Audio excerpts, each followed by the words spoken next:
Right, this is going to be another episode of the best damn league show, period. Which, if you're Alphari, I know you spent some time in America, but actually, they mean full stop by that, mate. They don't mean what happens to the fairer sex every month. There we go. That's how bad 2022 is. That I had to like backdoor into that in some like really vague way and not just say what women do. You know, like the entire human history. But anyway, soft, Thorin. I know. It's the way that like, even I compromised. Even I thought for 1 second, like, do I say women or will I get cancelled? Like that's how bad fucking esports has gotten now in 2022.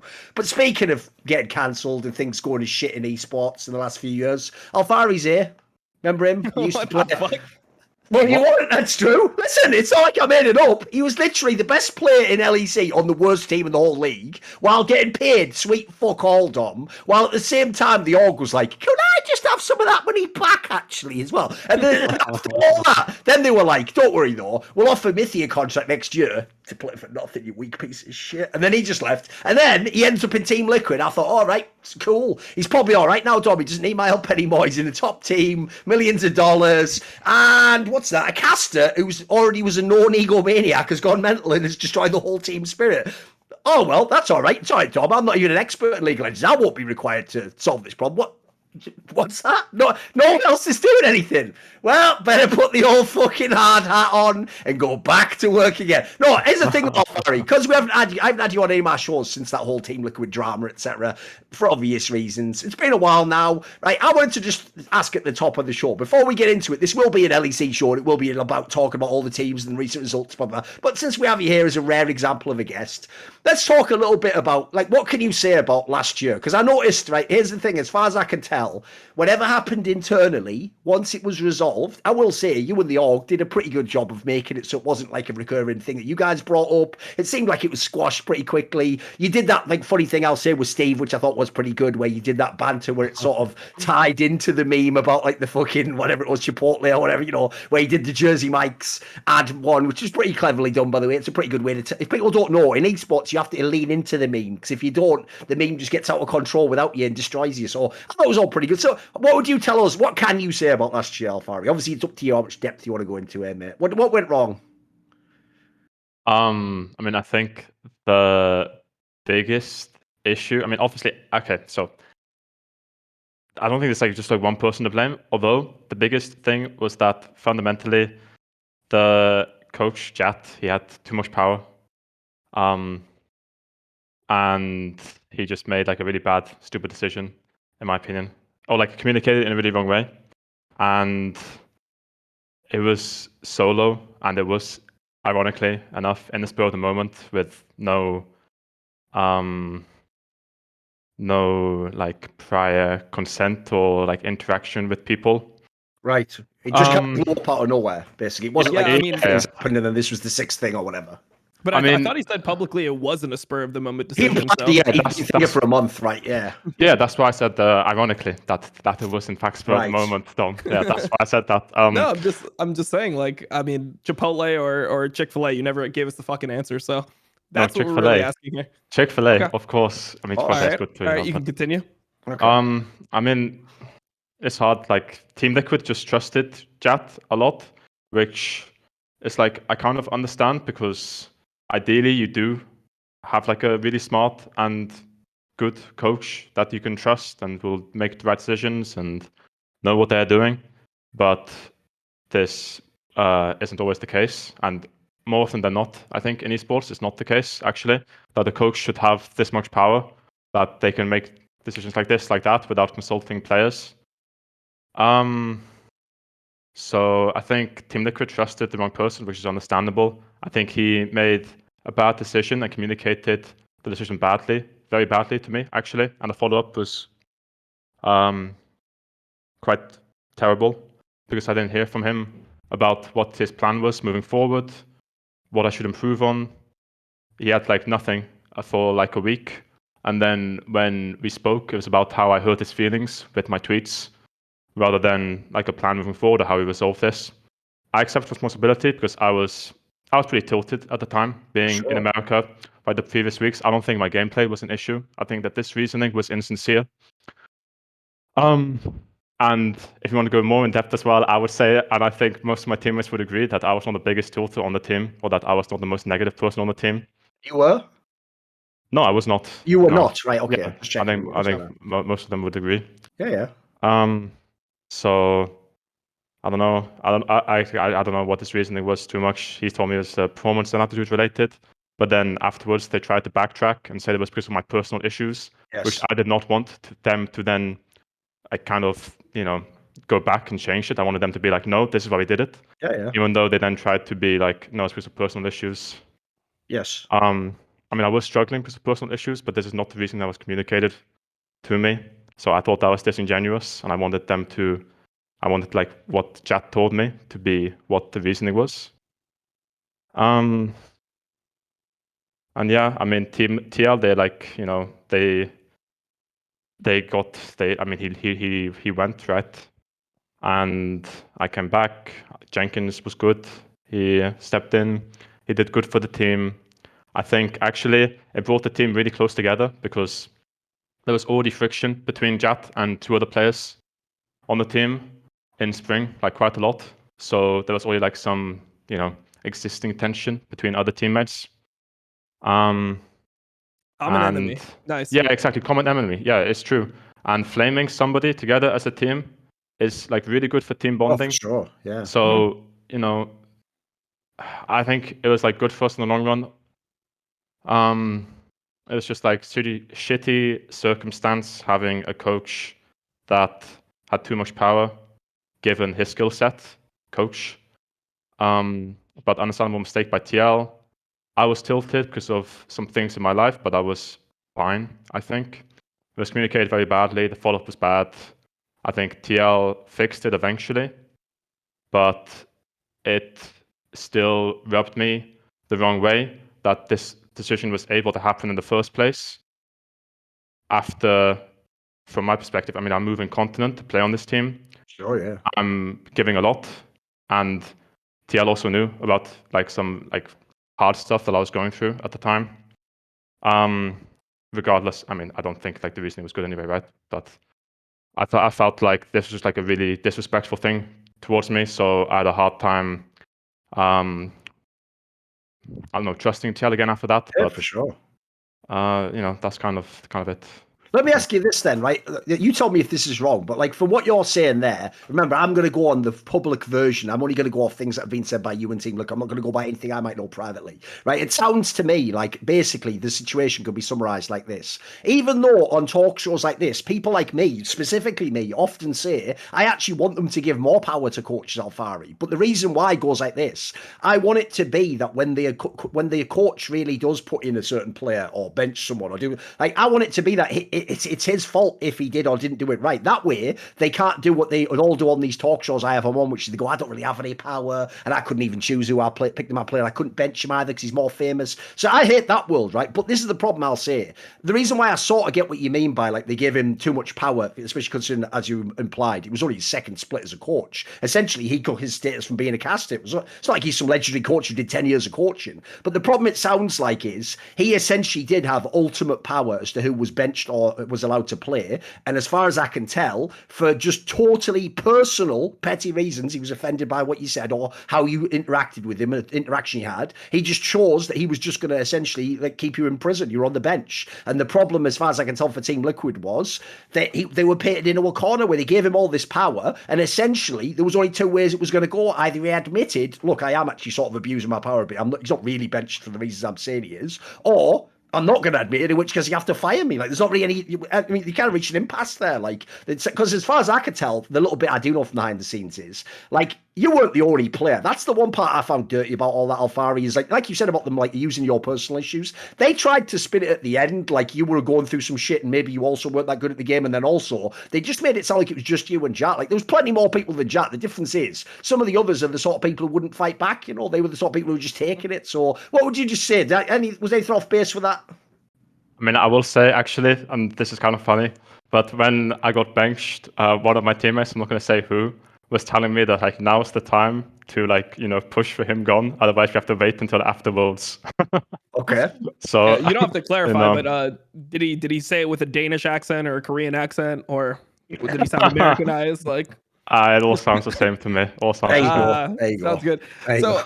one of the questions I had when you were going through that is you kind of brushed over the fact that like it makes sense for coaches to have a lot of power. Like maybe it made sense for Team Liquid to give a coach that much power, but from my perspective, I was wondering like how that comes to be when somebody steps in from a casting role, because as a caster, not many players respect casters' knowledge unless they were like a recent pro or something like that. So when you have a coach that just stepped in, wouldn't he have to like earn his ranks, like show that he actually does have enough game knowledge and knowledge of coaching to actually be deserving of that much power? Or do you think that it's just because he was labeled as the coach that he just gets that power pretty much automatically? I'm not sure. I don't know what goes through the heads of organizations sometimes when they hire the people they hire. I think that presumably actually, I don't even know.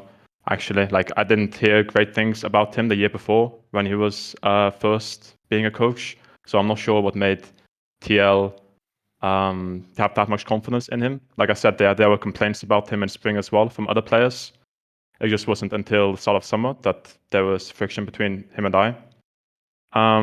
So yeah, I don't know why TL had so much confidence in him. You would have to ask them. I don't understand why esports orgs in general have like so much confidence in some people, but I mean, you have to get a coach in like sometimes, right? Like I think generally, actually, coaching is like a little bit of a meme. I think that in my experience, like a lot of analysts or coaches, and like actually, sometimes I sit there and I'm just really mind blown that they are actually having a job and getting paid like a good amount of money for like. Okay. I'm serious. Like it's really. Yeah, I'm like, I wow. know you are. I respect it because it's. I could understand, I can sympathize with having like a pretty comfy job, not doing anything. Can you give us an example? Like obviously, listen, don't make it so specific people would know, but like this can be one that like you can leave the name details out. Like give us an example. Like has there been an analyst in recent years that sat there and said something mental, like like this matchup should be winning at this point, and it's like the fuck, that's not even viable as a champion. Is it on this level we're talking about some of the sort of like things that just make you think, what the fuck? How's this guy got a job? Is it on that sort of level? Yeah. I mean, and when I was on Origin, we were like trialing. So Origin had budget issues, right? So that's why we lost our good analyst Case. Yes, that's right. Case was really good, by the way.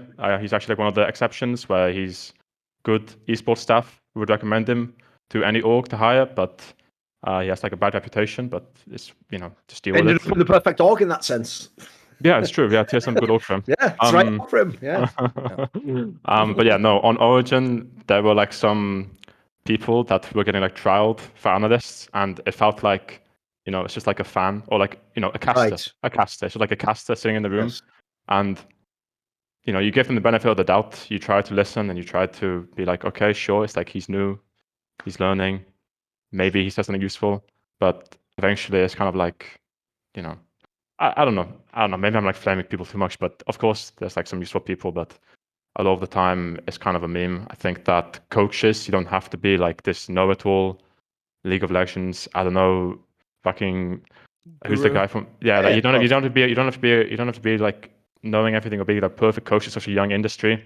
And either you're an ex-pro player and you know about the game, or you don't really know that much about the game, but you have like experience in other aspects of life, right? And you're more mature, and therefore you can like offer like some leadership or structure. Those are like the two types of coaches. And you could, it's kind of hard to do both from what I've seen. All right. First of all, I was just thinking when he said that, Dom, where he goes like, I don't know if I'm flaming too much. It's like you preach to the fucking choir here, mate. Like we're not going to tell you to stop. Look what we've done in our careers. Like, actually, anything, it was too much. You went hard enough. Yeah, exactly. Can you just tone it down? Like you have to understand. Like Jat's a close personal friend of whatever. Who gives a fuck? Right. He's a good caster. He's a good caster. He's good at talking. Like what's hilarious, mate, is when I actually did a tweet recently. This is where like people don't. It's weird because on the one hand, people always say my sense of humor is like too over the top and too extreme, and I don't like make it subtle enough. But like when I basically did a tweet along the lines of what you're saying. When Jat announced he was coming back to LCS, I basically said like, "Oh, welcome back, mate. He's one of the best." And everyone thought I was like trolling it. It's like, why would that be connected? He could be mega at doing his job on camera. It just not mean he's mega as a coach. The skill set's almost non-existent. Like there's no overlap. And spoiler, I already knew some of the things behind the scenes anyway when he's a caster. So believe it or not, some people who are really good casters are fucking assholes. Not me. I mean, I am as well, but that's just incidental. It's not even relevant to our point. Let's get into it then. So let's talk a bit. Obviously, we'll talk a bit about Vitality, then let's just get into LEC. So here's where I would start here, right? Which is, I've noticed, Alphari, one thing I want to ask you about, because we talked about this on the last episode, is you actually, it's perfect you've joined a team with Perkz, mate, because you are in that Perkz camp. Where did you notice that the second you went to NA, all those fans just were hating on you, even though you were actually one of the best, at least Perkz in half the games, mate. Like, they used to act like, if you ever won lane and Team Liquid didn't win the game, it must be your fault. Like, you must have just, for some reason, the second the lane phase ends, like, apparently in their world, you just go off to a fucking deck chair somewhere and then do nothing. Meanwhile, when I was watching all the fucking Worlds games, mate, it was always you going in first and then fucking certain people with Danish accents sort of hiding on the very edge of the outskirts doing a little bit of damage, and then a guy with an American accent ready to join TSM doing no damage whatsoever, slightly outside that out. So it was like almost like a fucking... I think it was actually the American guy going in first from a lot of the fights that I was watching, but yeah. The bad ones, yes, the bad ones, I agree. No, his weren't actually team fights, so those were just straight hits. But no, basically, yeah, people sort of like low-key hate on you, Alphari. Like, I think they sort of, I don't know if, do you think it's like a European going to America thing? Because I feel like even when you come back to LEC now, that's sort of like, there's some holdover there. People are still sort of like, they think you're overrated or something. What do you think? I think that's just how like LEC and LCS works, where you have narratives and like you have to really force it to make it interesting. Like, this is what casters do. They create narratives, and I don't know, like, it's, I guess it like came from me being a very good laner, but this is like because I'm better than other people at laning. This is not because I'm like worse at other things. It's because I'm actually just like strictly better than other people at early game, and knowing how to tell my team how to play around me early game. Can I be better mid late? Yes. Can every player? Yes. Is this a weakness relative to my lane phase? That's that narrative got our control. It's relative, right? So relative to my lane phase, of course, because my lane phase is very, very good. And then when I'm benched, and I think that actually in our last game at Worlds in the tiebreaker, I have like some regrets about this game, but I think otherwise, I think it's like quite. I think it is overblown. Yeah, I don't think I'm a perfect player, but I think that I'm pretty good. If I would criticize myself, I would not be criticizing myself for not being able to influence the map. I think that I actually understand the game very well mid-late, and I talk to my team, and we are like decent. So maybe I'm delusional. It would make sense for me to be delusional, right? Because you have to have confidence in yourself, but sure. I don't think I'm delusional. I think I'm actually just fine. Okay. It's narrative. I have a question on that, because I think a lot of the way the narrative is formed is people say that you're like the best laner, right? And then they're like, okay, if he's the best laner and he's not winning all games, that means that like there must be issues elsewhere. When it's top lane. It's top lane. It's the role, by the way. Like, okay. Like top lane is like, of course, top lane can have influence, right? But it's like fucking 10 CS lead top lane compared to like bot or mid having like stronger champions or team fighting better or winning their lanes. It doesn't mean anything. That's how it is. It's like nice, right? It's nice to win your lane as top lane, but if like you make a mistake as a team, if you have like wrong map play, or if your mid, bot, or jungle is behind, then your lead top lane is going to be. It's not going to matter. It's like that's you know. We could do a little tangent on this, because actually, you know, obviously a classic discussion is how strong are the roles relative to each other, etc. Dom, right? A lot of people would say the last few years, top lane's supposed to be one of the most influential roles in the whole game. But actually, when he's saying that, am I even thinking of Worlds? Like, at Worlds, think how many times people picked Jace. And people are like stuck in a narrative from 3 years ago with that champion. They talk like if you pick Jace and you are up in CS, it's like you just 1v9 the game. They make it sound like that's like fucking Silver Katarina with 9 kills. Like, it's not like it doesn't instant win the game. So anytime you ever win lane on CS and Jace, I've noticed in the modern day, people act like if you don't totally dominate every team fight, you would just shit in the game. But I'm thinking on Worlds, who the fuck dominated on that champion? Almost no one. Like, even the best Asians weren't picking that and just shitting on everyone in the whole game. Like, almost no one did on that. Like, I feel like that something is off with the narrative with top lane. What do you think on this, Dom? I'm not a specialist in the game, so where do you come down on this? Well, I think it's weird, because I feel like each like Jace is like a different champion in like every single game that you play. So I think the biggest issue for me is that like people don't really like look at specific games and how Jace interacts, and like, is Jace actually just a champion that can 1v9? Does it just completely outrange the enemy team? Can you sit there and poke forever? Like, does the enemy team have hard engage? Do they have flank? Like, I feel like there's just too general like statements for all these types of champions, and like a lot of times like Jace won't function like that. Like, so sometimes, for example, I'm just seeing Jace as just a counter pick to Gwen, where it's essentially just supposed to keep the Gwen down in lane, Right. but like it might not be super like synergistic with the comp. Like they might not actually have the ability to outrange, and then sometimes like the rest of the comp could just be insufficient, and the Jace can not really be that much of a factor throughout the game. So I think that that's just like the way that people have to kind of discuss the game, is they're going to discuss it in like isolation, but the game is obviously a lot more complex than that. And I mean, even myself, when I'm co-streaming, I mean, I'm not going to go into like the specifics of every single situation when I have a guest on and I'm trying to like entertain and like all this stuff. But I think that people just see the game like way too black and white in general, and Jace and top lane is kind of like a microcosm of that. So I guess that would be my take on it. What do you think, Alphari? I mean, I think top lane actually was like very strong last year, at least for like periods of it. I think in spring it was really broken. When Renekton was really OP, I thought GP was really OP. Now with Strikebreaker, like all these new items, I think top lane champs abused them really well. And also jungle was like a really good dog role with like Udyr. So I thought in spring top lane was really broken.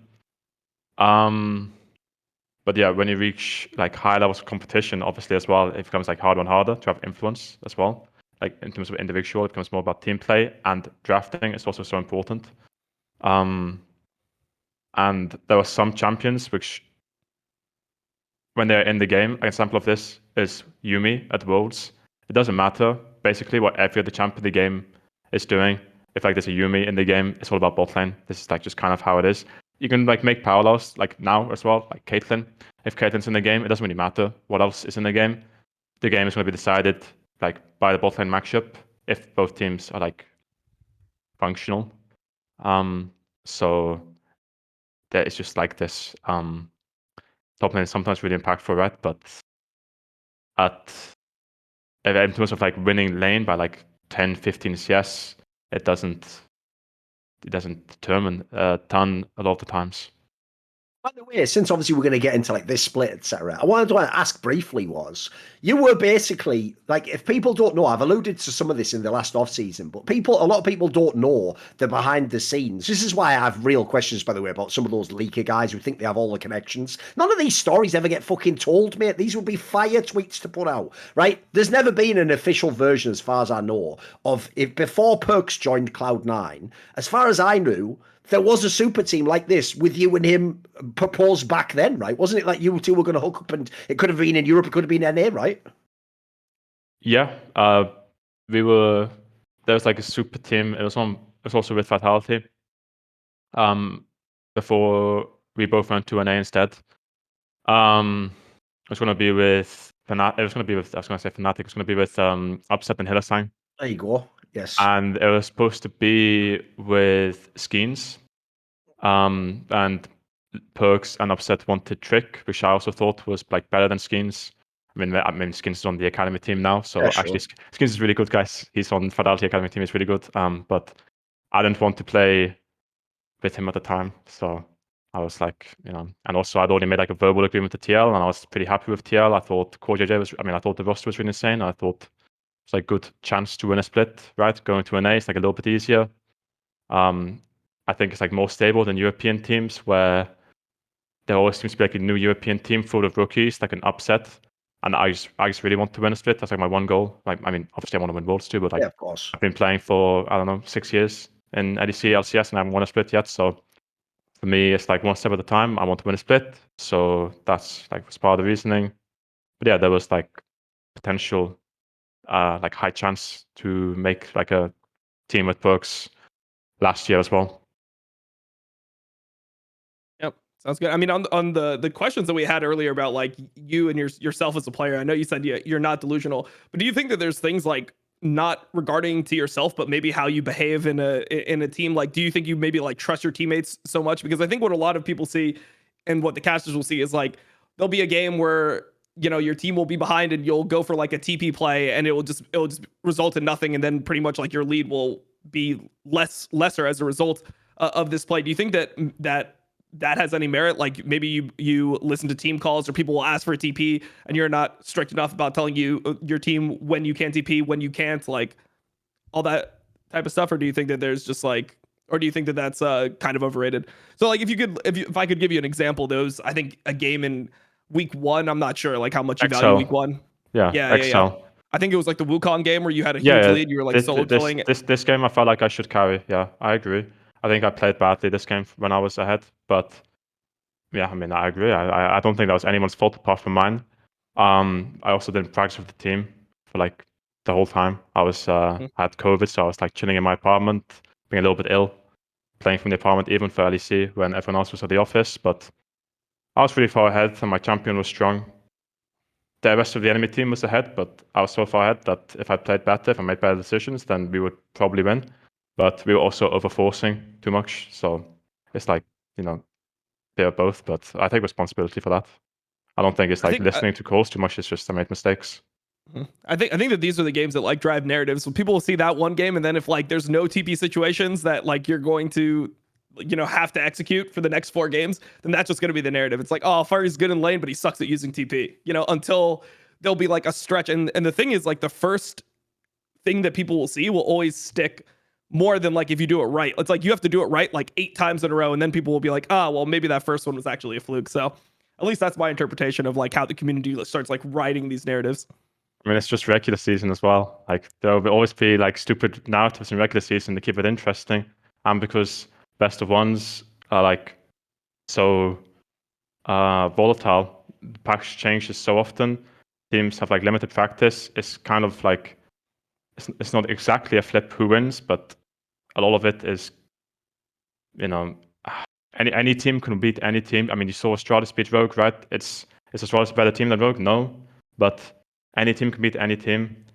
Any player can play badly. I know that when playoffs comes, the narrative is going to be that we are shitting on everybody. And then if we play badly, if I'm like making wrong TPs, if we are trolling with draft, if something like this, then I'm a bad player then, right? If we make mistakes in playoffs, then it actually really matters. But otherwise, will it be that you guys are like shitting on much. everyone in scrims, but you're not currently in the playoffs, or will you be in playoffs shitting on everyone on stage? That's my question. Yeah, we'll be in playoffs. Come on, Dom. What kind of question is this? All right, I don't know. I mean, the narratives right now, Mad Lions and you, it's over for you guys. I mean, there's only 7 games left, something like that. Like, who knows? Anything can happen. I hear XL is the real deal now. So XL are not like bad. They're like better than they should be, I think. But their players are stepping up. Yeah, the XL are not bad. Yeah, also, I will just say, to be fair, Vitality still have yet to play in the second round robin. SK Gaming, BDS, Astralis. So all I'm saying is, anyone who has those 3 games still yet to be played, I feel like probably going to be in playoffs. That's my feeling. What do you think on that, though? Because the narrative, obviously, this split of Alphari goes like this. I think it's a mixture of 2 narratives to me. One is it's like super teams don't work because everyone sees all the big names. But to me, another narrative that is an obvious one suggested, it works with the context of super teams, is I think the reason super teams also are tricky is a true super team isn't supposed to be like it's like you're not supposed to just keep like 3 or 4 players and add 1 or 2 really good players. That's not really a super team. A super team's like you make it like the Avengers out of nothing into something, So the problem with that sort of team always is there's no core. You start from scratch, right? I mean, in your case, like these are all players that are brand new to you. So how would you say, like, obviously the split began so badly. What would you say to this whole angle where people looked and at the beginning they were like, this team's looked amazing on paper, but what is it in the server? Yeah, I mean, it's a totally new team, right? Compared to teams like Rogue or Fnatic, where they have like the bot lane and stuff like this. So we are very talented players. I believe this. I think that actually we have like some of the best players in our position in Europe. But we have different styles. We're working with different teams, and it's the same for any team. I feel like always regular season is just like training grounds. It's just you're just like learning how to play during regular season, and like the stage games are just like, of course you want to win them, and like it's good to win them, and you're supposed to, but it's all practice and preparation for playoffs. Of course, only like 6 teams can make playoffs, but like how unlikely is it to like not make playoffs? Of course, I've missed playoffs a few times, so I know anything can happen, but yeah, I think that teams take time to grow, and of course, like a team like this is not going to reach its full potential until I don't know exactly. Maybe like I want to be optimistic and say like by the end of spring, right? For playoffs in spring, but realistically, probably. I mean, I think internationally is when a team reaches their peak. Actually, so probably internationally is when it's like a team is like final form. But we are still growing. We're still getting better. I'm not like worried, and I still consider us to be a super team. But we'll just see in playoffs, right? Playoffs is all that matters. It's the first stage of copium. First, it's regular season doesn't really matter. Then it's spring split doesn't really matter. And then if you don't make Worlds, it's like, oh, we were just focusing too hard on what we did at Worlds. It's literally G2 all over again. I'm seeing it right in front of our eyes, Thorin. I did like that, by the way, when they genuinely, like they didn't even do it like wink, wink, nudge, nudge. They genuinely came on talk shows and were like, I think our problem that year in 2019, the best year ever for a Western team, was we put too much focus on winning MSI. This time around, we're not going to, like, what are you talking about, you idiot? Like, you are aware it's like almost impossible to even win that. Like, you don't choose it. It's not like you woke up and you were like, they made it sound like D&D and they just put so many points in the fucking middle season tournament and they had none left for Worlds. Like, what are you talking about? Like, if you're the best team, you just win all the tournaments, you idiots. Like, listen, I get what they were trying to go for, which is like, you know, pace yourself. By the way, you do notice, this is how you know he's in a fucking Perkz team already. He's already on that vibe of like, you know, it's nice if you win the best of one regular season games, but what really are they though? Because Perkz' whole shit's obviously just like fucking positive. Which finger will I put the last ring on? Like he's on some shit like that, isn't he? So that's the thing though, Alphari, right? If I were you though, on the one hand, you could feel really confident you play with the greatest winner in Western League of Legends. On the other hand, he's also won everything, mate. So is Perkz super driven, do you think? Where's he at in his head at the moment? Where's he at in his career? I mean, I can't compare because I haven't played with him before. That's true. But I'm sure he's still a competitor. I think he's still trying very hard. I don't think you get this far and you win as much as you have being him unless you have like this strong desire to win and keep winning. Like it's like, okay, like sometimes you like win once and maybe you lose motivation, right? But he just keeps winning. And that's the reason I wanted to play with him actually, because I figured there's something special about him. He has beaten me in the finals 3 times now, I think, maybe even more. But he's beaten me a lot, and you know, I figured, fuck it, maybe I can win with him. So I think he's still very competitive. I think, yeah, he will always be like that, I assume. Dude, I hadn't even thought of that, Dom. I actually hadn't even my brain put that angle together. You remember, in Alphari's mind, he also went over to LCS and Perkz was beating him there, and he was like, I bet fucking play with this guy already. Like, give me a break. Like, what is this? Do I ever get... I know, it's fucked up. That's why he's just got the fucking... He's just inside Alphari's head now. So he's like, look, unless I want to fucking lose the guy, I better just be on his team, hadn't I? There we go. Pretty much, yeah. He's having fucking nightmares of like the game 4 spring split, like Zoe bubble just coming through and just like winning the whole fucking game. It's like, shit, I need to play with this fucking guy. Indeed. Right, okay, let's actually start talking about some of the other teams then. So we'll do this then, Alphari. Before the week that we brought you on, Rogue was like undefeated. They were 9-0. As you alluded to, the team that beat them, Astralis, was the 0-9 team that no one thought could ever win a game. Even though I will say Astralis already came closer to stealing a few games elsewhere. In fact, they even had that game against fucking Fnatic. They almost won. Like, so they are totally terrible. They just objectively aren't very good. There was also another game they almost won against a team. Like, they were just kind of like taking over top and jungle. I don't remember which game it was. There was one. You know, no need to white knight for whoever the fuck was playing in that game. So what about this then? Here's the question: Is Rogue? I'll put all our cards on the table like this, Alphari. The problem is we've done too many of these shows, mate. And the problem with shows like this is they go week to week. So depending on what happens each week, you have to like keep tweaking the narrative, right? So here's what happens. Because there's so many of the weeks of the regular season, we have to like big up Rogue now for years at a time, mate, knowing that they will just fuck us completely in the playoffs. And we'll all look like utter morons for saying that they know how to play the game. So we're all waiting and hoping that we can get out of the Rogue thing because they've been too good so far. I mean, so last week they sort of maybe gave us that opening, right? Yeah. I mean, but we were honest. On the last show, we said, look, at the first sign of trouble, when Rogue loses one game, we're jumping ship. We're going to immediately just say they have no chance to win. Yeah. So that just happened early. Like, now, it's easy. It's week 5. They already lost the game. Okay, now we can just get off the Rogue hype train. 2 games as well, mate. 2. So was that enough for you? Oh yeah, no, like one was like maybe I can forgive him. Maybe it was just a weird game. Oh, like Larson wasn't playing a real control mid. He was playing Ari. Like they were just trying things out. And then like the second game, it's like, yeah, no, they're done. They're gonna go 9-9. Probably won't even make playoffs. Like it's all over for them. So I'm ready to jump off the hype train. I mean, that's obviously sarcastic. Like I don't think that they're actually gonna be a bad team. I just like I'm starting to see the normal problems. And also one of the things I hated was that interview with Freddie, where I think he came out and he was saying that he, like they wanted to start trying to expand their champion pools, which is the exact opposite of what I wanted to hear. Like, sure, like expand champion pool within your style, but if they start playing like Odo on carries and then like supportive champions mid or something like that, I just feel like the whole team is boom. Like I feel like their style has to be pretty like one-dimensional. I feel like they have a really good control mage player, a really good weak side player. They have a bot lane that has a lot of different counter picks and can play a lot of different lanes, and I kind of want them to like fit within that box. So yeah, I mean, I'm already off the Rogue hype train, Thorin. But Alphari, what do you think of Rogue?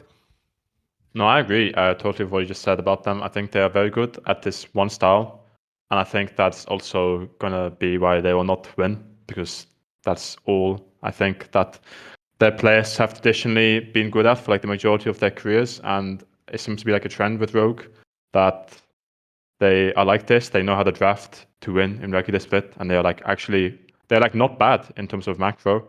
I just do think that they are going to be inflexible. And I think that teams are going to increasingly begin to expose them. I think also the bot lane and jungle have been performing better than was expected. I think they are playing really well. But when they play best of fives against, I mean, I don't see them like, I don't see them winning the split, truthfully. I could see them coming second or third, but I think that's realistic. I think that we will win the split, but if I was not going to say us win a split, I would even say that I would think Fnatic or G2 would be more likely to win a split over them.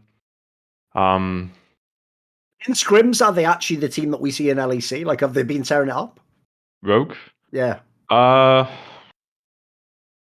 They're like just very similar. They're I mean, they always play the same style. They are like good macro, actually. Yeah, I think that in scrims they are good partners because they don't create like very animalistic games where the games don't just like devolve into like 40 kills at minute 20, whereas sometimes you scrim from other teams and it's like game 3 or 4 or 5 and you press tab and suddenly there's 60 kills for 30 minutes. Rogue does not do this.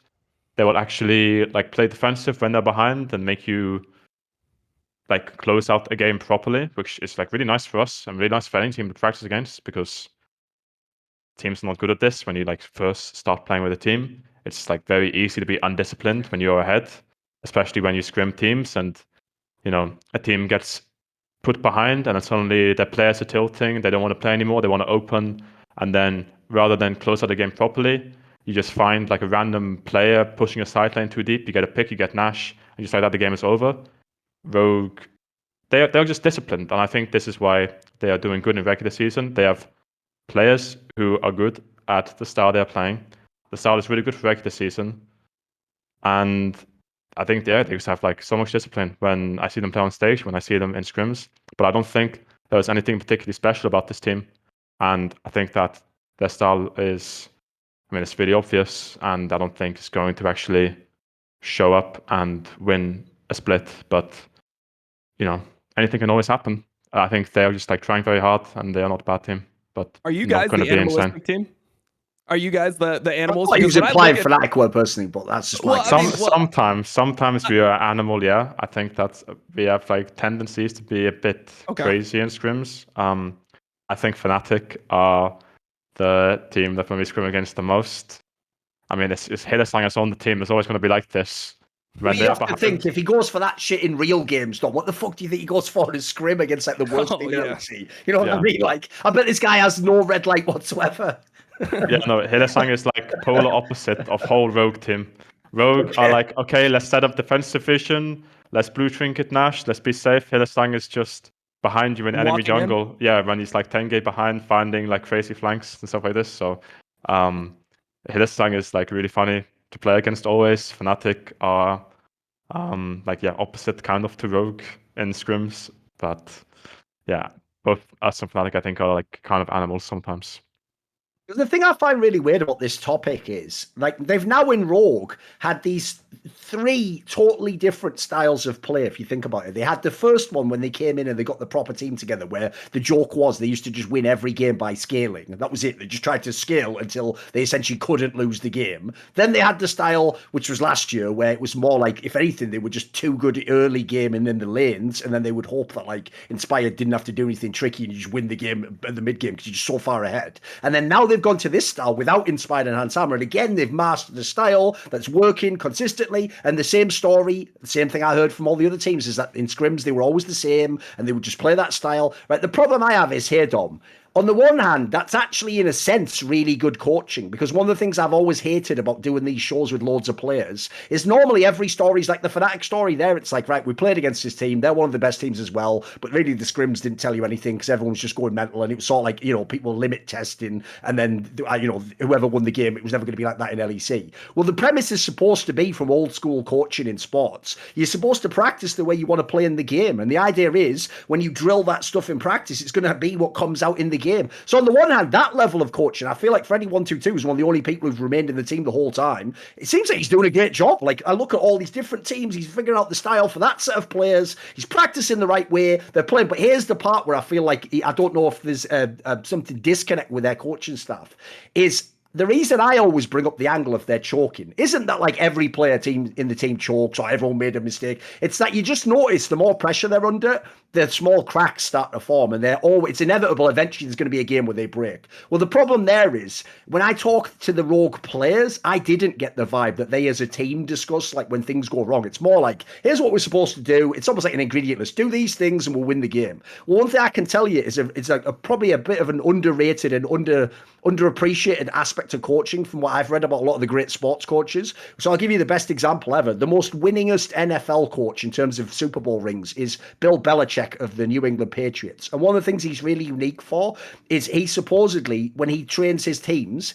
he tries to teach you what to do when everything goes to shit. Like, basically, he says, prepare for the worst case scenario. It's not that you want that to happen. You don't go into the game thinking, oh, it's going to go to... But the premise is, he wants it to be that if something totally breaks down in the game, you don't panic. You don't think, well, fuck, that never happened before. Like, shit, that's not supposed to... And so instead of doing that, it's like you have the mentality of, right, here's what we do next, right, here's how we recover. And that's where, to me, Rogue never had that latter part. Like, if you ever cracked Rogue or a team solved them, they're not coming back in that series. They're not coming back this week. Like, they might come back in a month. They might come back to next meta when he can fix it. But, like, they just never could turn it around. So, to me, that's where I wonder on the coaching staff. On the one hand, like I say, I think they're doing a great job. Like, these are totally different Rogue squads that they've again and again made one of the best in LEC. But this is the reason why championships for me aren't even just about game knowledge. It's about, like, how you coach the players and where their heads are and what they even think's possible in the game, you know.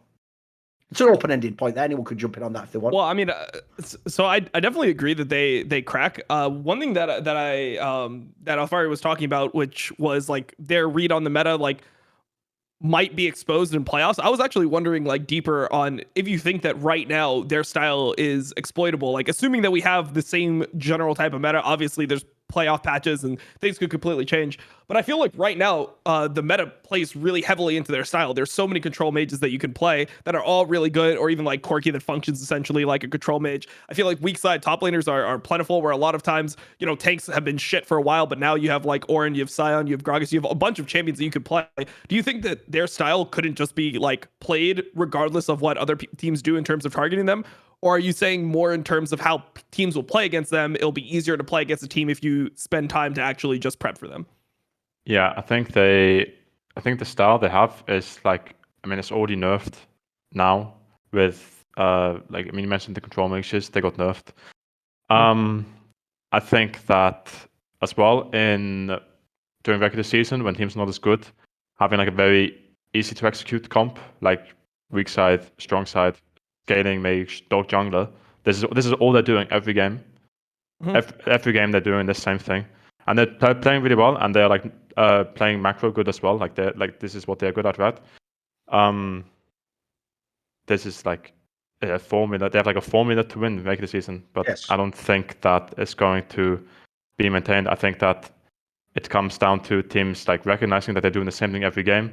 For example, when you see like blind pick on randomly, it can like throw you off if you haven't scrimmed against it a single time. winning scrim against a blind pick one single time, and then they picked it. Like, it's a little bit unusual. Also, they're like better at playing on bot than most teams, I would say, apart from perhaps Fnatic. So I think it's just like getting used to the style, which they keep drilling. And I also don't have... Okay, so I think IWillDominate and Larsen are really good. But I also think that based on history, I think that Inspired has... Larsen. I think that Larsen has difficulty playing champions other than control mages. So if the meta turns into roaming mid picks, whereas TF, they're going to be worse. I think if the meta turns into assassin mid picks, they're going to be worse. I think if the meta turns into more carry top laners, they're going to be worse as well. And normally, these are what kind of happens a little bit more into playoffs when styles can become a little bit more nuanced than just pick the most standard way to play the game. Yeah, I think that's solid. Oh, What but about- I mean, I do think though that probably Freddy is like really good coach and he like knows what to do, because I think that they consistently are like actually doing really well for the teams they have, and I've also heard good things about him. So I've never worked with him, but it is like quite, I would say, from a like outside perspective compared to like other coaches, he must be doing something right, I would say. Oh, like I said, just look how many different players have come in and out of the lineup. And again, he's on fucking Rogue. It's not like he's on like Fnatic or something, like some enormous org with all history and shit. Like, he's actually done it pretty impressively when you consider this was an org that wasn't even supposed to be competitive in LEC. It was supposed to be a bottom feeder and had been a perennial like contender under his weight. So I would just say this. I don't diss him as a coach. It just sounds to me like they just need another person in the coaching staff that can help them with the other angle, you know, whatever mental thing they don't have quite checked out. By the way, it's even totally logical in his career he'd be in that position. It's only in this last few years he's gotten teams that could be champions. Before that, this is the other thing people don't get about coaches. You're not even doing the same thing. Like, one guy, if it's someone like Grabs, for example, people think, well, he's doing nothing, does he? He's just got all perks and caps. It's like, well, I think people have found out the last few years, you don't just have perks and caps, you just win instantly, do you? Like, it's actually fucking hard still. There's different skill set. But at the same time, if you're Dylan Falco and you're working with like a team that barely makes the playoffs, you're also working on a totally different type of a project. So at the end of the day, once you get to the level where you can now be champions, you yourself have to level your own coaching skill set up. You know, how do I deal with people when they're in a big series and everything's gone to shit and we can't just go on what we practice? You know, like, these are things you can't be thinking about that when you're trying to get the team from 9th to 8th place, you know, like 3 years before you're actually good. You're not thinking in the head. So I think Rogue's fine in that respect. But I will say, like Dom did, we are going to honour what we said earlier. Yeah, that's right. Even though we didn't go out on Vitality after week 1 and go on 0-3, I am low-key saying fuck Rogue. That 0-2 week, if it was a 0-1, I was going to try, Dom, and be like, maybe the RE pick was a mistake. But then when they lost that second game, I was just like, I'm so fucking out on this team. No, fuck it. I'm off that train. I'm off that train instantly. Like, I saw Fnatic like dive bot one time. I'm like, yep, Fnatic's going to win the split. Team Fnatic, let's fucking go. Like, that was all I needed. What do you think of that, though, Alphari? Obviously, Fnatic is the team that, along with your team, has probably been the most up and down for fans, because on paper, you were both supposed to just be the best teams in the league. If you look at like the roster moves, the off-season trades, but just like your team at the beginning had those problems, Fnatic's, it's like every time I wait for Fnatic to have the game that really convinces me they're the best team, they always seem to lose that game at the moment. Like, there's something still hasn't quite connected in their team. Where's Fnatic at for you? I mean, I think Fnatic is going to be like probably the best team other than us in playoffs. Like I said, I think if we don't win the split, which we're going to win the split, then it's either going to be Fnatic or G2. I think that Fnatic, they just have players who are better in playoffs than in regular split. I think that Humanoid and Wonder, both top 2 probably solo laners in Europe after me and Luka. Oh, I've heard Adam's actually better than Wonder. Oh yeah, okay, sorry. Solo killed him, and then like, I don't know if you heard, but he actually he picked Yuumi top in a scrim, so we're off the Wonder train here. Like, we can't fuck with that really anymore. But I'm maybe third after Adam and yourself, I guess. Yeah, so I think that players are just better in playoffs. Like, I think they don't try. I mean, I'm not like flaming them. I think that it's like you're supposed to like ramp up, right? Because it's like exhausting playing a video game like I mean, it sounds kind of stupid to say this, but I mean, maybe not. But it's exhausting playing and focusing on it like X amount of hours a day. And I think that Humanoid and Wonder get the impression that they both know this and they both try hard more in playoffs, which is normal. And I think that always they are like much better players in playoffs. And probably Razork as well. Not that I think Razork is like, I don't get this impression about him, but I think that Razork maybe just needs some time to actually like get adjusted to being on a good team and to like have smart players around him, because he's coming from Misfits, right? Where he was just like aggressive early game jungler, and he's still this, and he's still a good early game jungler, but now his team is actually good and he has smart players around him. So I think it's understandable they have growing pains, and I think it's understandable that they are not going to be as good in regular split as they are in playoffs. On the point about Wonder, though, that's actually an interesting detail, because I noticed that the actual narrative on Wonder among fans is really hit and miss at the moment, dude. Like, there's people who think, like, right, he overcame all the G2 problems, G2 shouldn't have hated on him, you know, like, Fnatic did the right thing picking him up. There's people who believe that, and then there's also I know some people still think he's not that good, and that he's actually one of the weaker parts of Fnatic. You say he's top 2 with you? Yeah, right now, as in as a top player? I mean, I don't know who is, like, top 2 right now as a top player. I think that all tops kind of suck, myself included. I think we all have weaknesses. But I'm very confident that I'll be the best in playoffs. And based on my years of playing in the LEC, Wonder has always been the hardest competition in playoffs. I didn't play against him last year, so I can't comment too much. I'll also say that actually he's actually capable of playing like multiple styles and being aggressive in lane, which not all top laners are capable of doing this. So this is also why I have more confidence in him. Okay, Flaming IWillDominate. Okay, we get it. Yep. No. I mean, this is not even like directed IWillDominate, but there's like a lot of top laners in general. But yeah, last year as well. I mean, I don't know. I didn't play against him, right? I will say that he really, really griefed against Adam.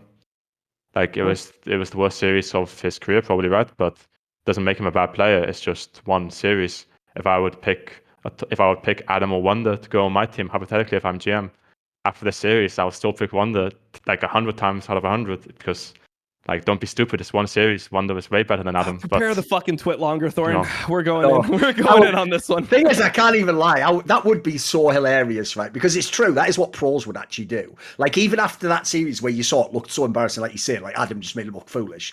Every top pro I know would have picked Wonder in that scenario. But every fan would be like, what are you doing? What are you? It's like, that's not what you're picking off. You're not picking off this one game today, are you? Like he says, he's picking for the future. It makes perfect. Because that's the joke, is like, you were already out of the LEC for 1 year. And Adam had his entire career arc of like, wow, his rise and his fall. Like, dude, it's one split. People are going way too hard on the narratives now. Come on, boys. Come on. Yeah, no. The reason I can't handle it is, I don't know if you know this as well, Dom. We even have a saying in English about people that you've almost never met. You say, I don't even fucking know this guy from Adam, as in like the first man ever in the Bible. Like, that's the premise you say. That's what I kept thinking the whole time. Everyone kept going, he's so incredible, isn't he? Like, the Darius guy. Like, you must... The Darius, only the Darius and Olaf guy. What are we talking about here? Like, because the whole time I kept waiting for that penny to drop. Like, that's why I actually sort of low-key did suck they never played Worlds, Dom, because here's what I actually think would have happened at Worlds. I think that Fnatic could never have maintained all that fucking hype and the momentum they had. And look, they actually had a half-decent group. Like, they could have won some games for sure. But I think, spoiler, Adam wouldn't have been that great. I don't think they would have gotten out of the group. I think it was touch and go if they even had a playoff chance. Like, they might have just been underwhelming. In some ways, they all got to sort of, like, in their brains, just believe it would have gone excellent because of that fucking stupid scenario where obviously they couldn't play with the real team. And then the drama was just fucking pointless, wasn't it? What a waste of everyone's time that fucking drama was.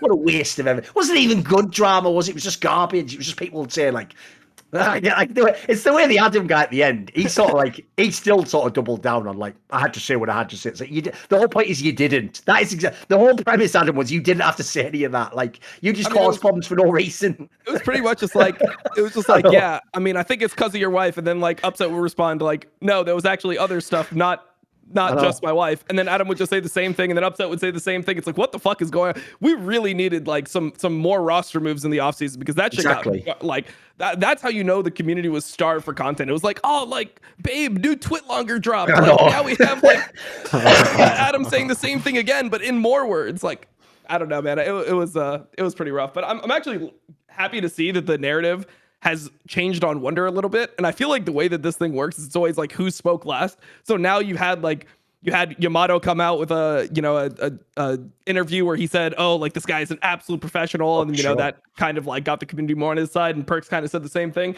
So I just feel like that's how the community is. Like Wonder played bad, and like he always had that narrative where he played WoW too much, and people kind of root for a guy like that to always fail. They're like, "Oh man, this guy doesn't take it seriously." Like, what? He should But be so, that's brilliant. If he doesn't play and he's still shitting on everyone, that's like. That should be your rooting for him. Should be the best player in theory, yeah. Exactly. That's fucking cool. Working. I also always did think as well, by the way, dude, I don't know if you ever got this vibe, but I always got the vibe that a bit like Jankos with the spears and grabs of the draft, I always got the vibe he also understood, like, wink, wink, I'm also doing this to tank fucking fans hitting when the team loses. Like, if we lose, it's because I did a first-time champion. It's because obviously I never play League. But he obviously did. Like, I always thought that it was understood that, like, he was a little bit of that was just showmanship, surely. Yeah, I think it's just like leaning into the meme a bit as well. Like, that's normal. He's just having banter. Yes, fun. Agreed. Yeah, that's not cool around here. It's life or death, man. It's video games. So yeah, let's get on to the next team, Thorin. That's my actual career as well. Like one of the only things I was maybe ever good at, just chatting a mild amount of shit that's not even violent in nature. And then it's like, oh, let's just check in on how things are in 2022. Oh, that's now hate speech. Go to prison forever. Like, oh well, guess I can't win then, can I? Fucking hell. Right. Let's do this then. So the team we want to talk about is got to be G2 because you alluded earlier. This is something. I noticed you just slipped it in under there. You were like, oh, obviously we're going to win, and if we don't win, I would say Fnatic. And then you remember because he didn't make Rogue top 3, Dom. He had to have a third team, didn't he? So he just sluck in there. He just went like, oh, maybe G2, and then he just said nothing and quickly moved on. Right? It's like, whoa. Let's go all the way back to there because the G2 that we're seeing at the moment. Listen, I'm with you. They've won some good games, but actually a lot of people think this roster's a bit underwhelming. Alphari, like Targamas looks fire. Flacken's okay. He's just an LEC player. Caps is, he's not like, put it this way, he hit the Caps from a few years ago, mate. Like, I bet you'd like to see this fucker in a final, not the one he had to play a few years back. So, like, where do you think G2's at as a team? It sounds like you're pretty high on him. Okay, maybe high on them is like wrong word. Okay, so like if that's like imagining a team coming first, right? I think G2 have a higher chance than Rogue, but I think Rogue have higher chance of coming top 3, if that makes sense. Yeah. Okay. So it's like a ceiling type thing. G2 has to get everything dialed in, it sounds like, for it to happen. I have a lot more confidence in Broken Blade, Jankos, and Caps being able to like outperform and carry when it matters than I do for Rogue. Like, I'm not super sold on G2 bot lane, but I think that Broken Blade, Jankos, and Caps, they have like a really high ceiling. And I'm not going to disrespect a team that has Jankos and Caps on it until they actually lose in playoffs because they are so fucking good. It just depends on the meta a little bit with Jankos, I think, because I mean, if it's like Kiana Talon, like with Wolves, then maybe G2 will not be that good. But if it's like if it's like a stable, calling him a dog jungler. You're just saying he's a dog jungler, but he's a really good dog jungler. He's the like best a golden retriever. In the world. He's a really good boy. Exactly. Yeah, he's a really good boy. Yeah, so perfect. He's a great boy, and if Caps has a good series, he's fucking insane, right? As well. Oh. And Broken Blade, I think he has like the most surprising picks, and I think he plays with a ton of confidence. So I think that he can be like a challenging top laner to play against, and he will not be afraid to like take the game into his own hands.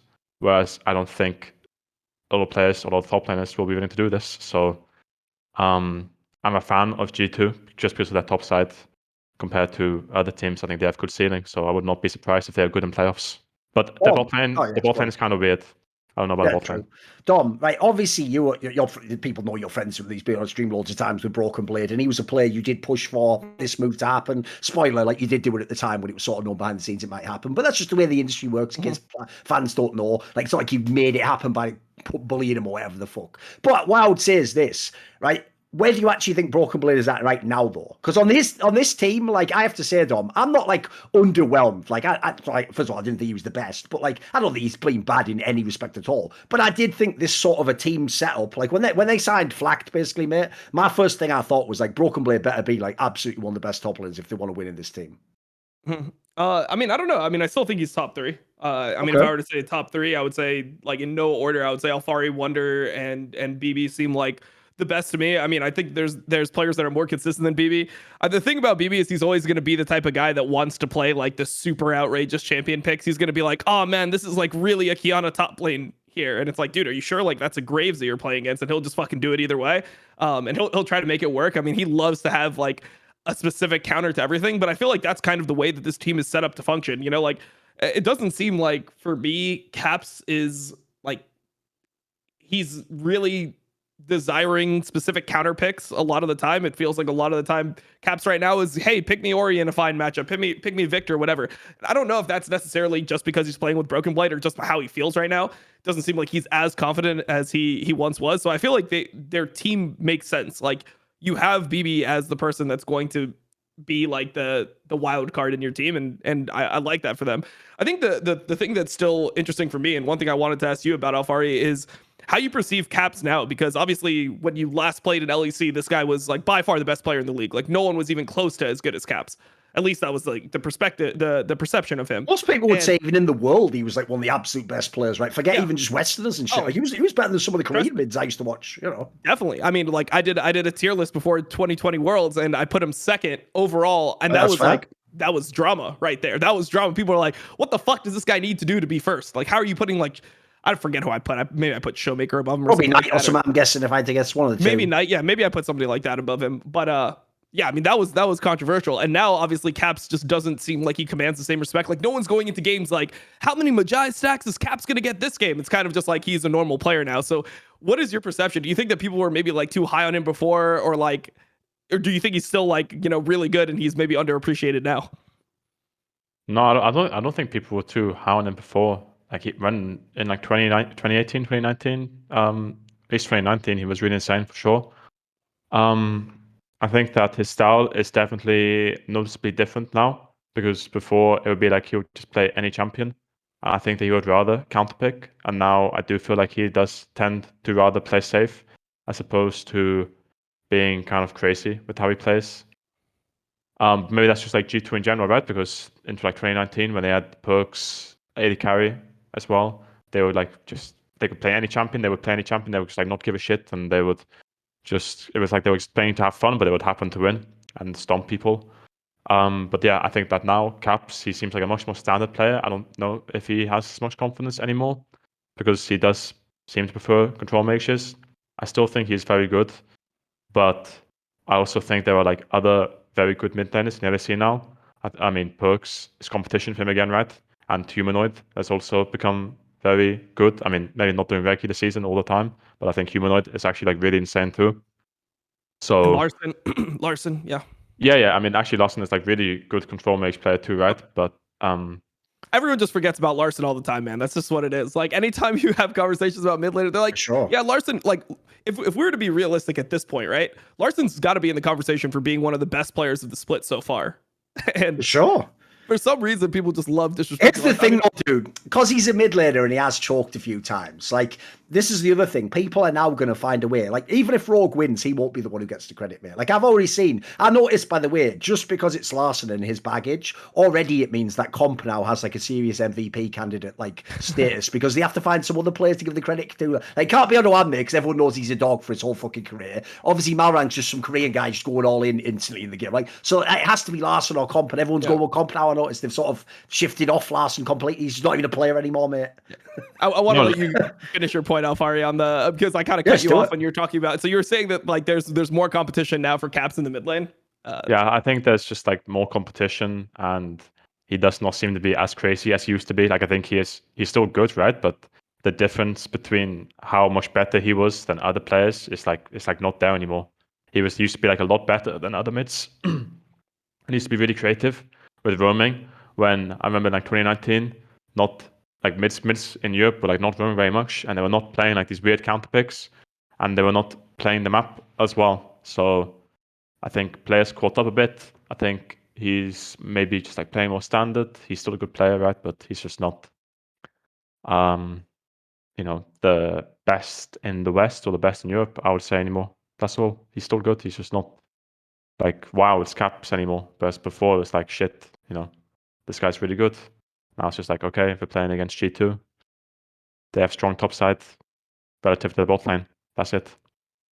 What do you think about that, like stylistic difference, though? Because I actually think I did see, Dom. I can't find it now when I was searching while you were talking, but I saw something on Reddit this split where I think Nelson, who obviously now is in XL and was in G2, he said something like this about Caps. Like he said something like during his time with Caps last year, like that you as a player he was sort of like taking less risks or something, or he just looked at moments in the game where you sort of didn't have to be active and do something. So I want to ask Alphari about this because a lot of people would probably say similar about you, Alphari. I think that's where some of that criticism comes from, that they think outside of lane you aren't that good. They think from your CS that you're just trying to play like a super strong conservative laning style, and then they think beyond that you don't do anything. Though, as I said, that's not doesn't really match the eye test at all. So what I would ask is this: is if you look generally, and it's a topic we've discussed on these shows many times, if you look generally, a lot of the really good players do start out really like mechanical, super hype fee, go for all the players. And over time, a lot of them settle into like a fairly standard style of play and they just become really good. You could even add in even all the old school mid laners were like that. By the end, they're all just really good mage players, aren't they?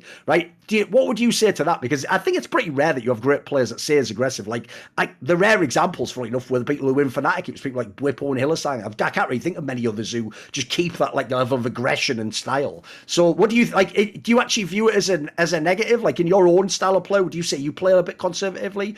Is it just a better way to play the game? I mean, I would just say as a side, when I've asked players who are good at this style, they usually would tell me pretty straight up, like, well, eventually, basically what happens is in the early days when you're just playing for yourself, you think I have to get like 2 or 3 kills in this lane to win the game. And then later in your career, if you're a really good team fighter, for example, you think I just have to be up in CS. If my teammates do my job, we win the team fight, right? Why do I have to take a risk now? Where's your head at on that approach? What style do you favor, or where do you come down on that topic? So I think that now every style is kind of the same. I think, or like very similar in terms of like mid late, because dragons are in the game and dragons are so broken and split pushing is like not so much of a thing. Although now it might change a little bit because Hullbreaker, like people have started to realize this item exists and people are building it. But I don't think this will change too much.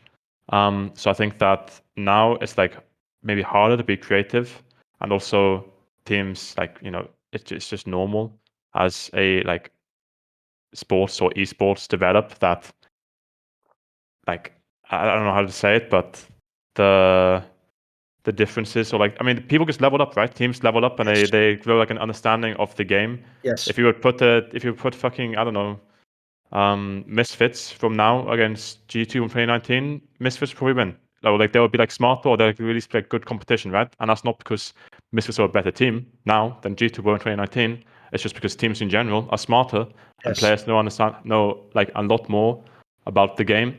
And it is just a video game, right? Like it's like about how much stats a champion has, where the enemy champions are.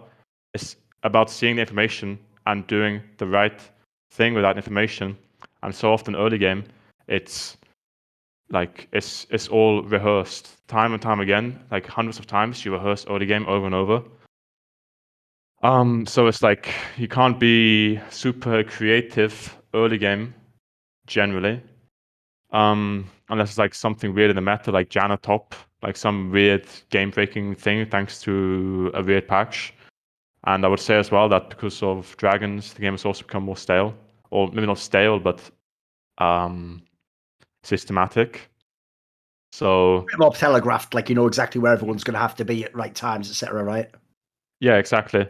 I think like it's really hard to have like a very aggressive, like a very like insane aggressive playstyle nowadays, right? Like the only player that comes to my head where they are like crazy like this is Hillesang, and this is just because it's Hillesang, and I will always think like this as well, maybe.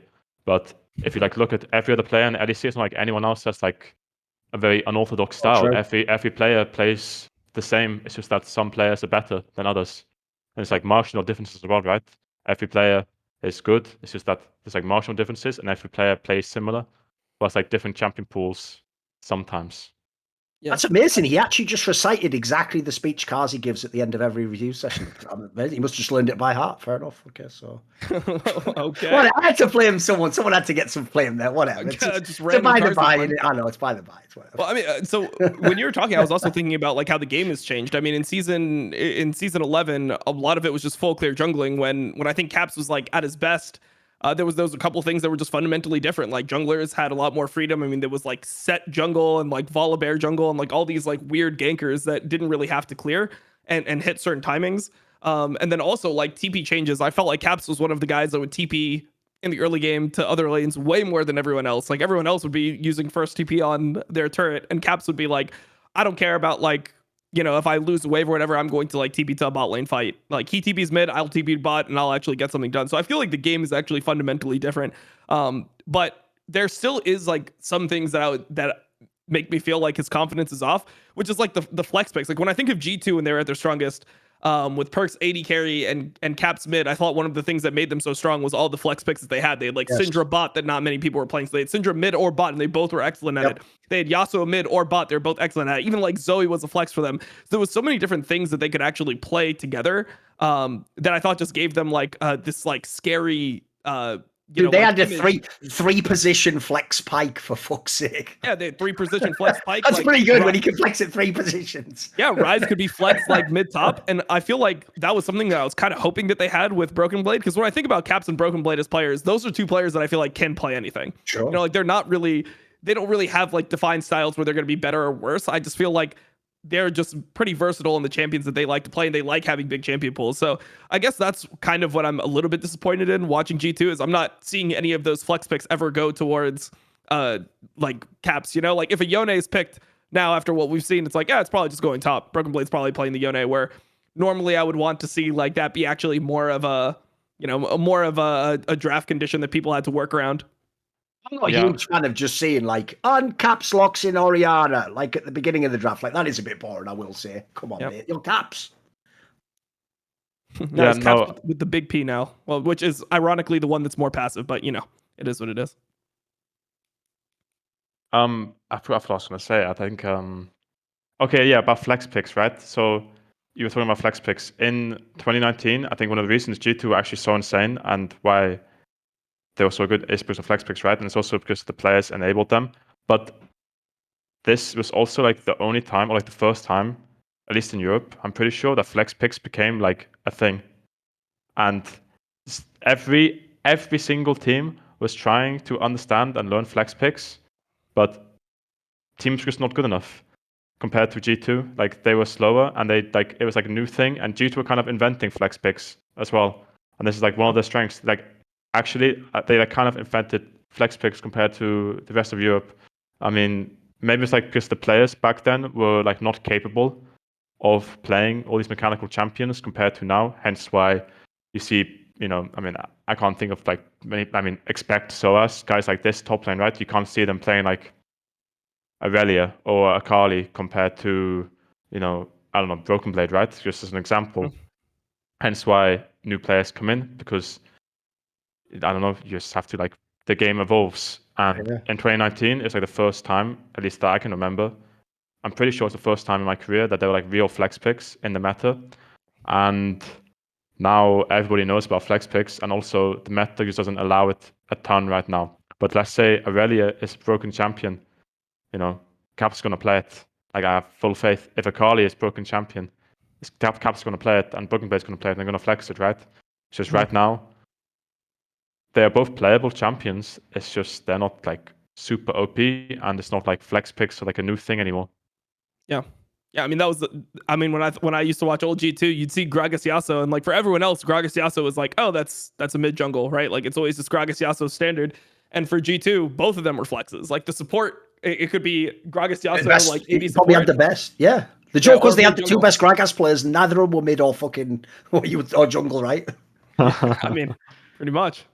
Yep. At one point, yeah, they did. No, here's the thing. For me with Caps, it's the opposite to Rogue, Dom. In the same way as even if Rogue had won every fucking game, I'm waiting for them to fill the playoffs. This playoffs is where I think I'm going to make my decision about Caps. If he actually looks like he just sort of phoned in part of the split and he's just playing whatever champions work at the moment or to help the comp, that's fine. If he then just goes off in the playoffs, I'm back to the old Caps narrative. But if he just plays normal like this in the playoffs, I'm sort of a bit out on him, mate. 'Cause it's been too long now. It's been a few. It's been a while, and then like I just want to see that old when we had old G2 players on our shows, they would just tell us these crazy stories. They would tell us about how like right before the finals, Caps had a dream, and he woke up and like he was just sitting in the gaming room alone, and everyone walks in and he's like, guys, I've got it. Kog'Maw. And people are like, what the fuck? Kog'Maw? Like, what the hell? Like, we haven't practiced any Kog'Maw. It's like, no. What we do is we play Kog'Maw bot lane with Lulu, and then we win the whole fucking game. Because Yuumi was OP, everyone was picking Ezreal Yuumi, and then you had Lulu Kog to counter it, which was just like, that was so caps. It was like, he was just this quirky guy that was like, yeah, I mean, he was just a savant about League of Legends where he would come up with these random things. I want to see that like innovator, that caps that kind of like changed Europe and how the game was played. That's just what I'm looking for. Here's all I need to say right now, Dom, and this one sentence alone tells you where Caps is at in his career.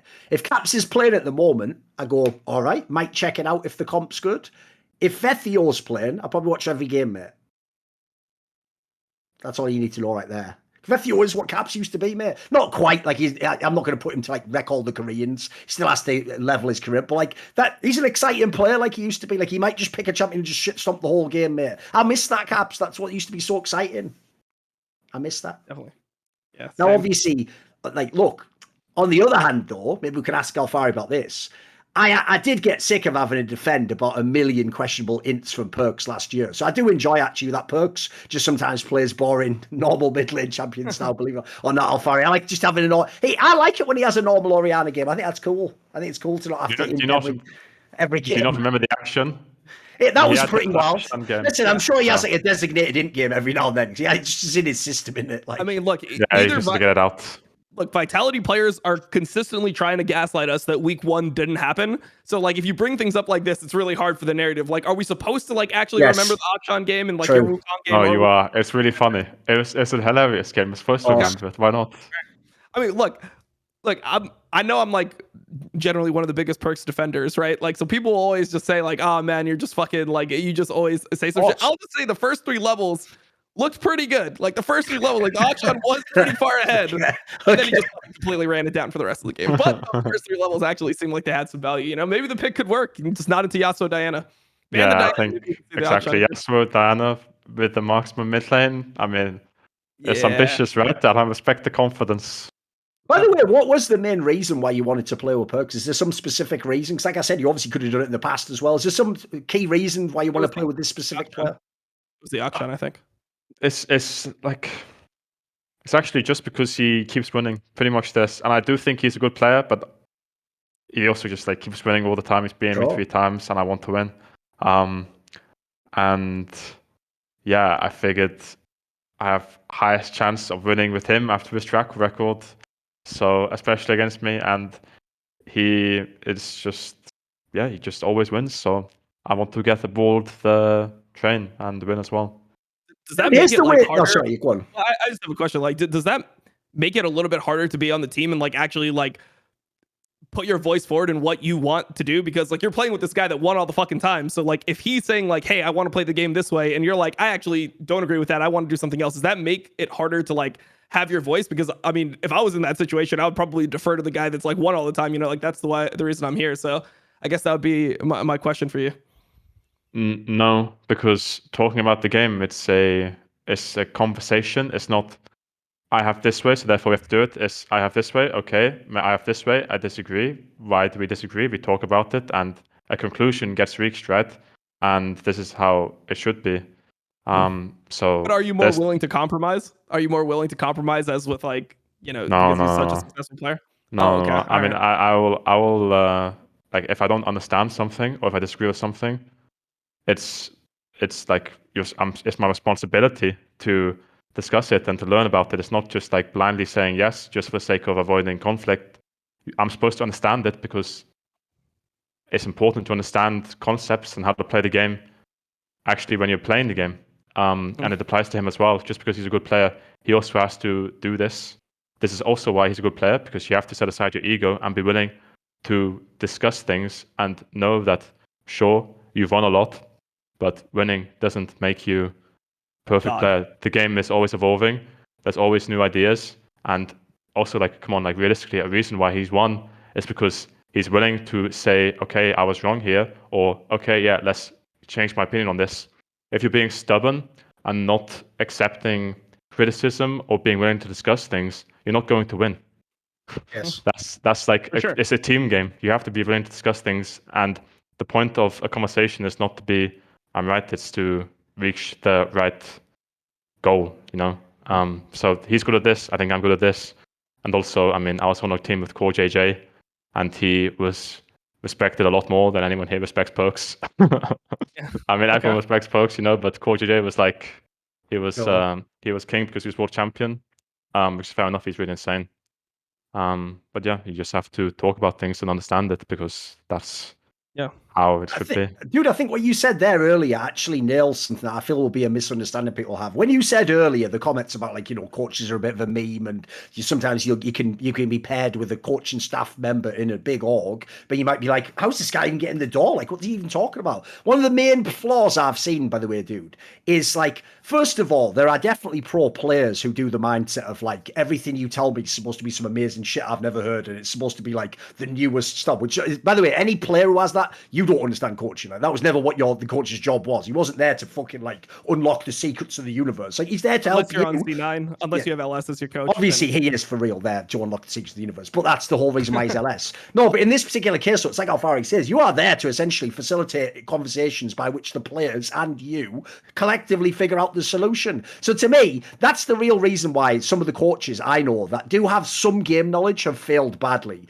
is that they also go into settings like this, and it's not that the player's a total dick and he's like, oh, but you're not better than me at the games, you can't. No, the player will listen. He'll sort of be like, so what's your point? And dude, you don't know how many of these people, it's like they know what they mean, but they can't explain it. Like, they think they have a point. This thing is better, or this thing is good, but they just fall apart when they're asked to actually explain, like, how does it work though? What is the mechanism? Why are we doing this? Some of them can't do that. And so essentially, the bad ones just revert to the idea of authority. Like, we have to do what I say, respect me. It's like, well, you have to earn people's respect, mate. There's a level of respect you get as a human and as like my boss. But beyond that, like, you have to win someone over and make them think you have good ideas. And so many people can't sell that part of it, mate. So I totally get where you come in on that one. The difference is, I actually want to spin this into a discussion though, because the weird thing, that's why I want to ask why you want to play with Perkz, is because I used to think, like, this is how I used to do the division. When Caps was at his peak, he's actually the player that people used to think was the most genius at sort of like his vision for the game, you know, like knowing that he can go in on a situation and do some next level outplay and still win it and actually not die and, you know, like survive without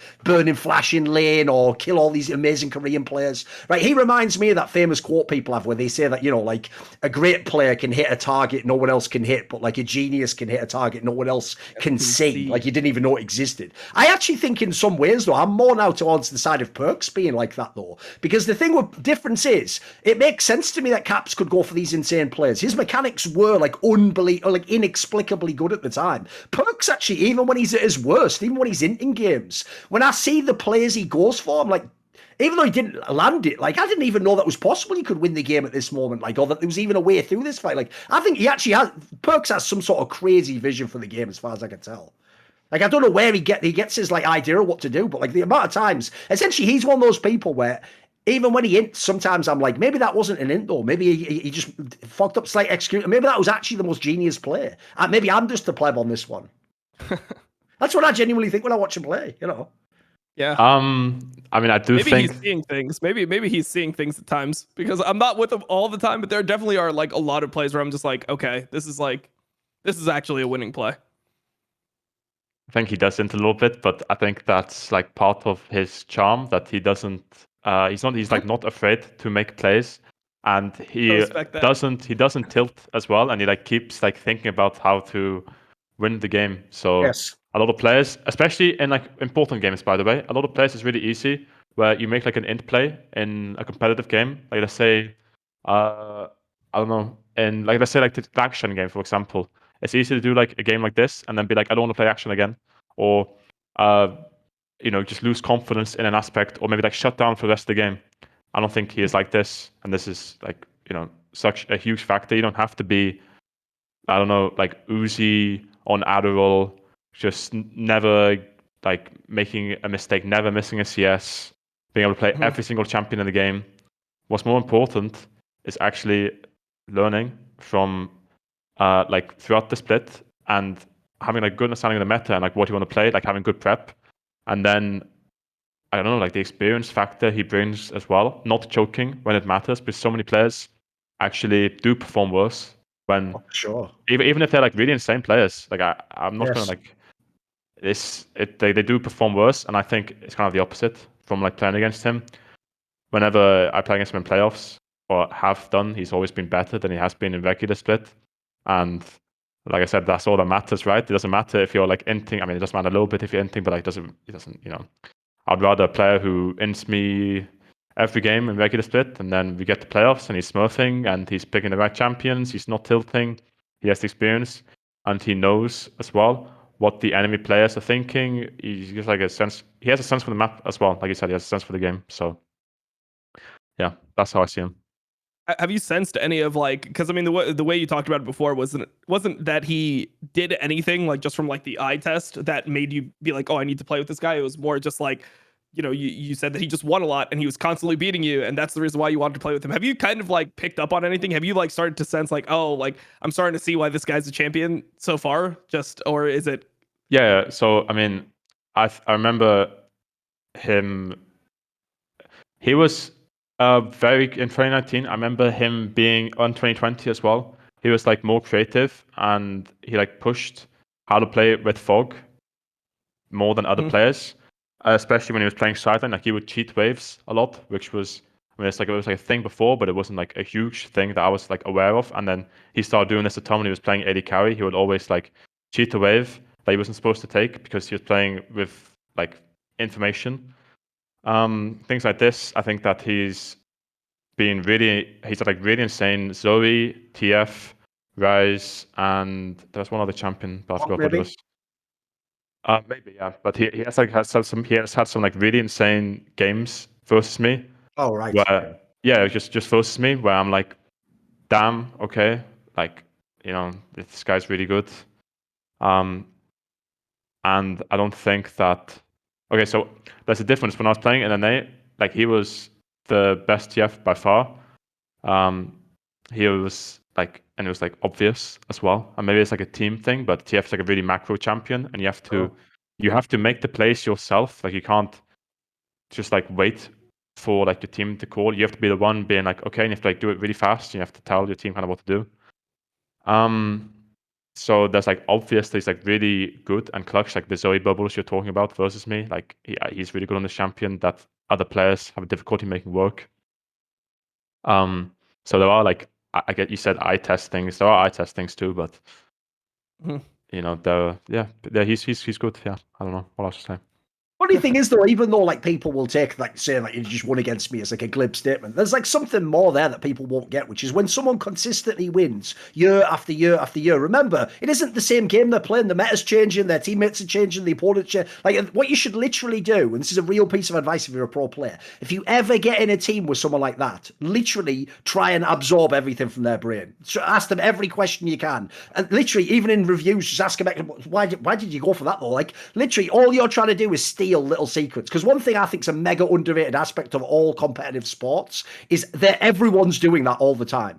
Players don't think so because everyone wants to build this story. Like, you know, if you ever ask an interview a player, you go, who was your hero when you were growing up? They all just lie and go, I don't compare anyone to myself. And, you know, I'm like a very unique player because everyone's got like a big ego, right? The joke is like every top player in every sport who knows the other, they're all trying to steal info from each other and find out like what that guy knows or what edge does he have on me. Like, you don't just sit back and go, I hope next year I am better on fucking Zoe. Like, no, you go there and you try and get all the little edges you can. And plus, you never know. You might not play with them in the future. It might help you to know how they think about the game, what they're doing, etc. I'm sure also it's very interesting to know then what were they doing when they played against me in the past. Like, who was the guy who made that call, or was this guy was it his pick? Was the coach the genius? So many angles you can figure out that are interesting. There's one team we haven't talked about out the big ones. I thought we'll do, and then we'll see when the episode ends. Which is we haven't really talked about Mad Lions, who technically are the two-time reigning champions. They are technically the team that's supposed to win now, but with this particular roster, I think actually most people think they're just like a good team.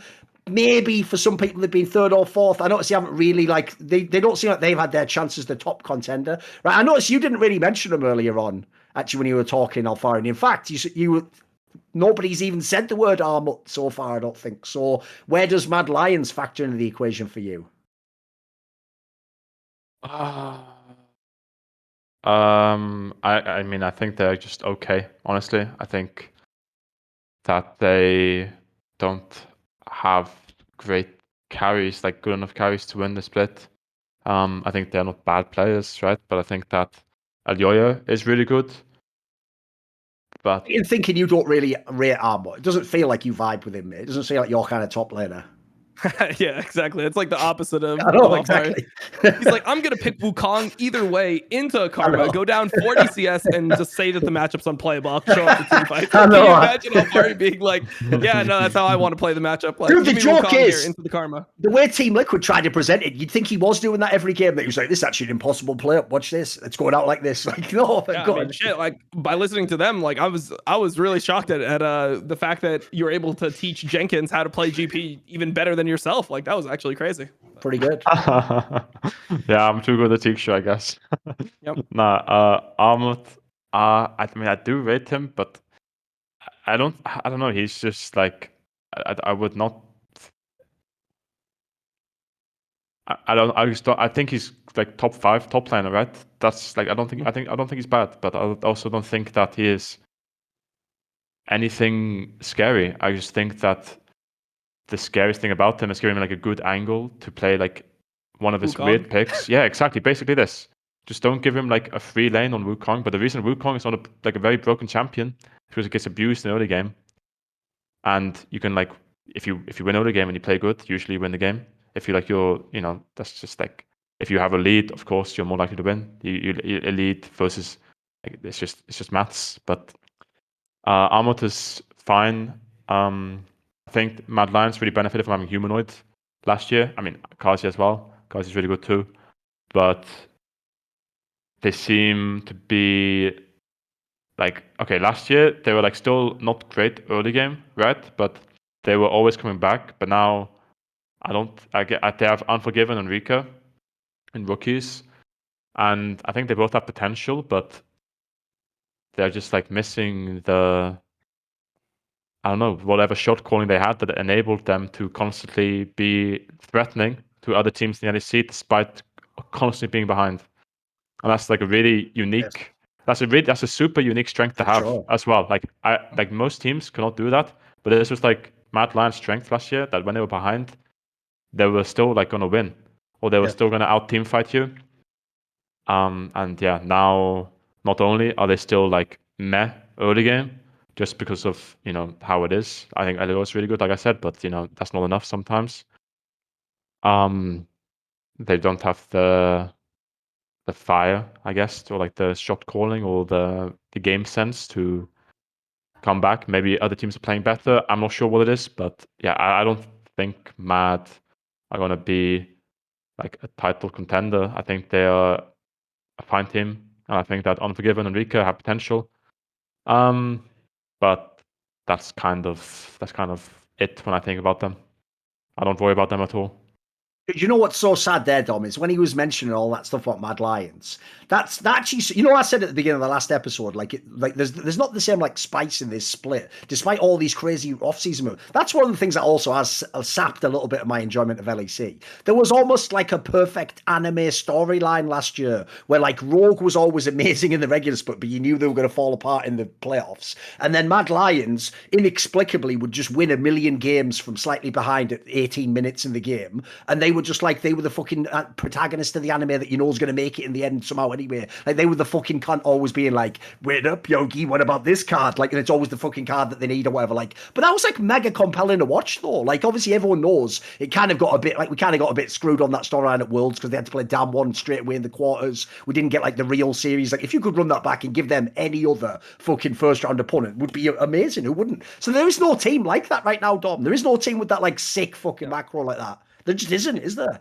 Yeah, definitely. I mean, that's kind of the part that I've been a little bit lower on for Mad Lions is I just expected Elyoya and Kaiser to play better together. I felt like they were just going to like take over games. I mean, they kind of look like that in week 1, and I was like, oh, okay, this is like they're back on their shit. They're going to just be the most dominant like mid jungle or support jungle, and they're going to be able to play around all the lanes so well together that it's not really going to matter if their laners are like slightly weaker. They'll still be able to like just have leads around the map, or they'll like, it'll be a 1v3 mid lane where it's like, okay, this guy can't even play.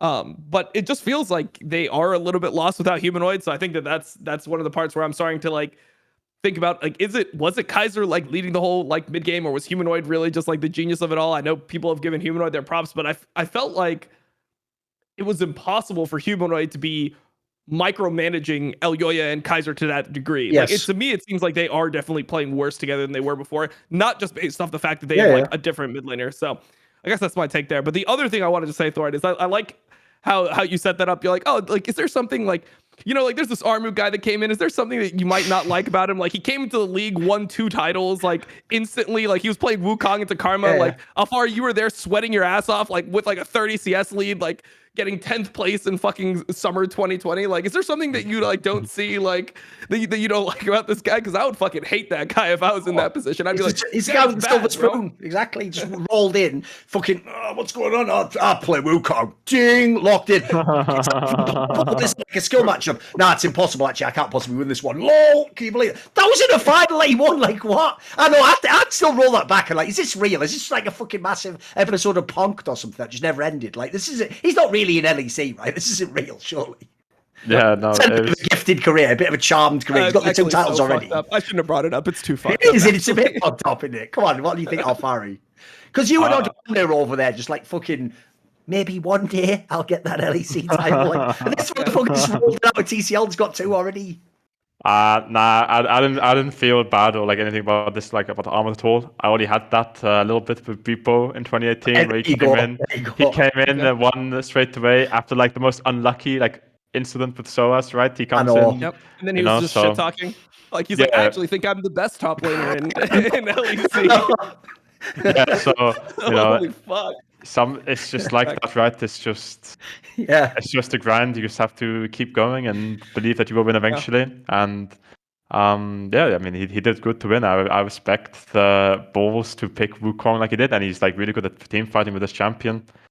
So yeah, but also on the topic of Mad Lions, actually, about why the jungle and support look worse. I mean, I've heard Humanoid is a super vocal player. I also say from playing with Kasi that he's really vocal too. So presumably, I mean, from what I've heard, I think they lost like the 2 biggest voices on their team, and they were also like the 2 main carries.